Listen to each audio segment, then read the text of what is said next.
Tragedi yang terjadi di Lebak Bulus, Jakarta pada hari Sabtu pekan lalu menjadi sorotan. Seorang remaja laki-laki 14 tahun dengan membabi buta menikam nenek serta ayah kandungnya hingga meregang nyawa. Sementara ibu kandungnya masih menjalani perawatan di Rumah Sakit Fatmawati. Peristiwa berdarah ini begitu tragis. Pelaku yang masih remaja disebut-sebut mendapat bisikan gaib hingga tega melukai ayah, ibu serta neneknya.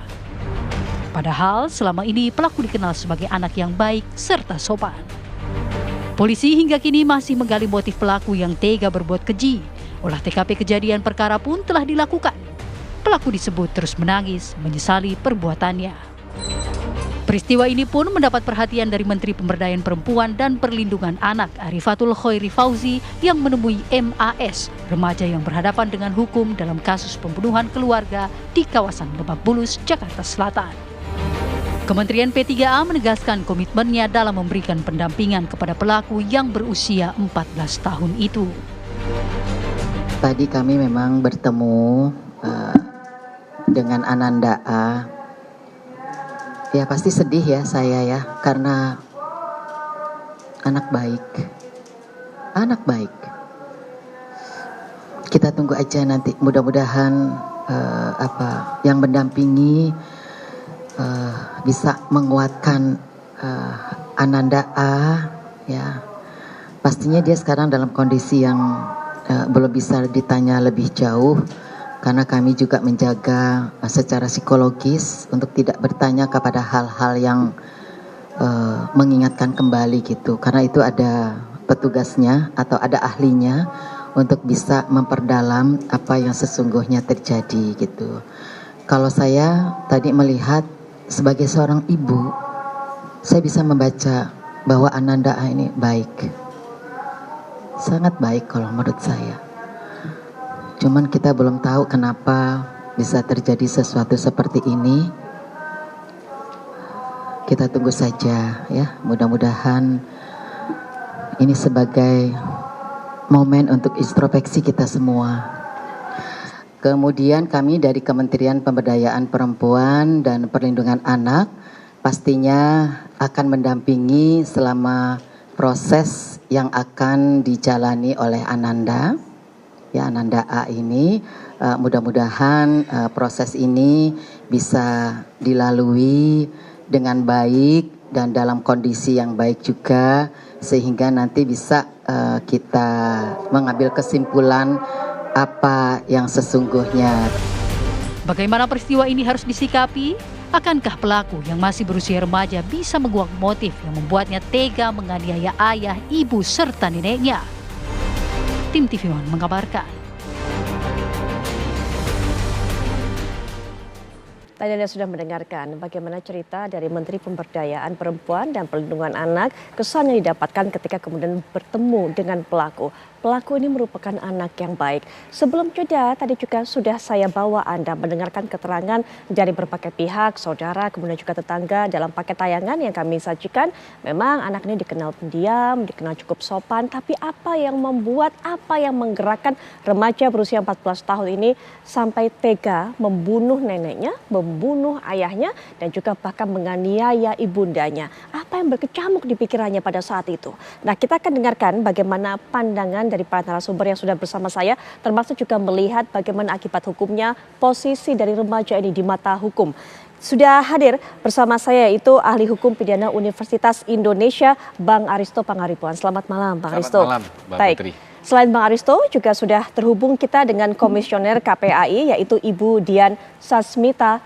Assalamualaikum warahmatullahi wabarakatuh. Selamat malam, Bu Dian. Waalaikumsalam. Selamat malam, Pak. Baik, nanti juga kita akan terhubung dengan Dr. Zulfia Oktanida Syarif, SPKC, selaku psikiater.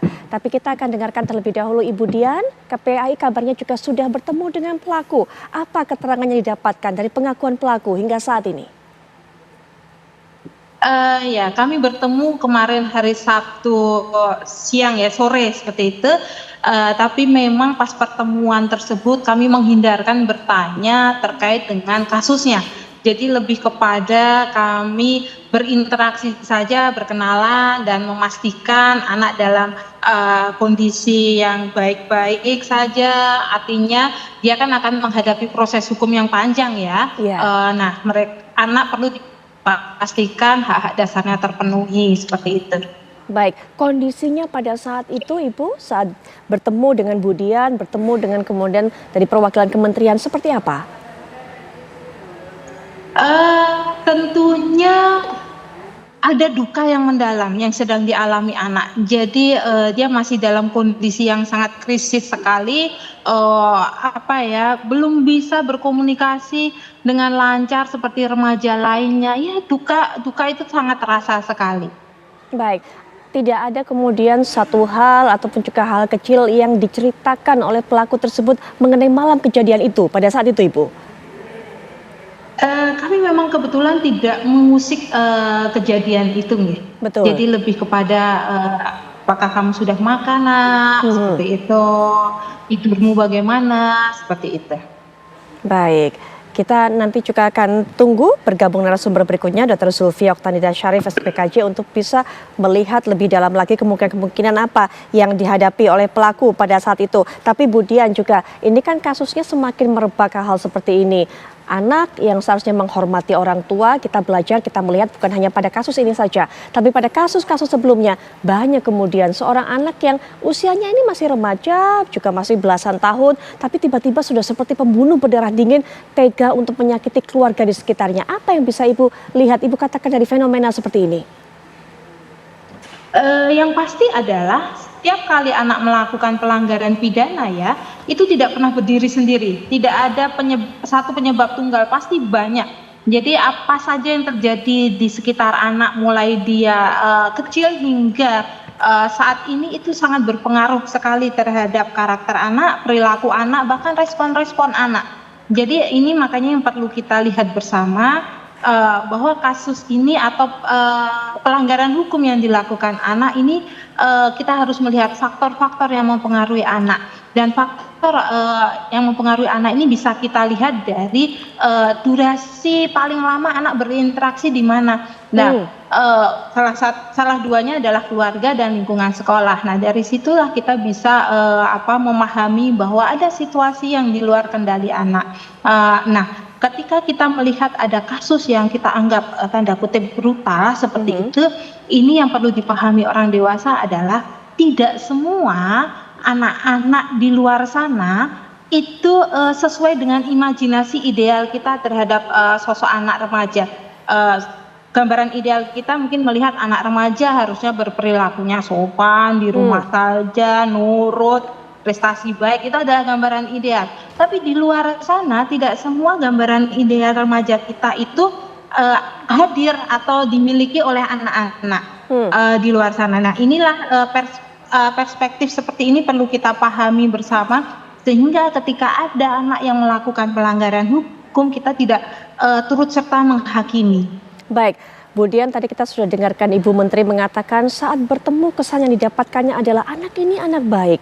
Kalau Budian bersama juga rekan-rekan di KPAI saat bertemu dengan pelaku, apa kemudian kesan yang didapatkan? Selain tentunya mendapatkan kondisi pelaku saat ini sedang merasakan kesedihan yang mendalam. Adakah kemudian tanggapan ataupun juga pendapat Ibu mengenai bagaimana karakter anak ini sendiri?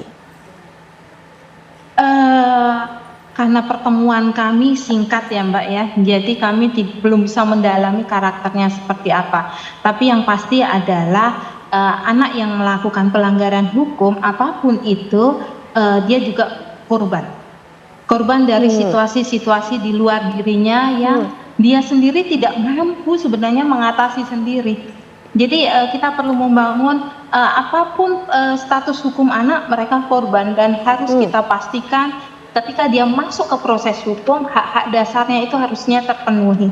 Baik, Bang Aristo, ini menarik. Seorang anak menjadi pelaku tapi juga sekaligus korban. Apalagi tadi sudah dikatakan oleh Budian, ketika seorang anak melakukan hal tersebut, tindakan kriminal, tidak bisa dilepaskan dari pengaruh-pengaruh di sekelilingnya, dari lingkungannya. Apa yang perlu dilihat dari kasus ini untuk menentukan bagaimana posisi anak ini di mata hukum? Ya, jadi Budian sudah menjelaskan logikanya dengan sangat baik tadi ya. Jadi anak itu apapun yang dilakukannya ketika dia berhadapan dengan hukum, dia itu juga sebagai korban. Kenapa? Karena kan logikanya tadi Budian mengatakan ini ada faktor nurture-nya, faktor environment-nya yang shaping dia.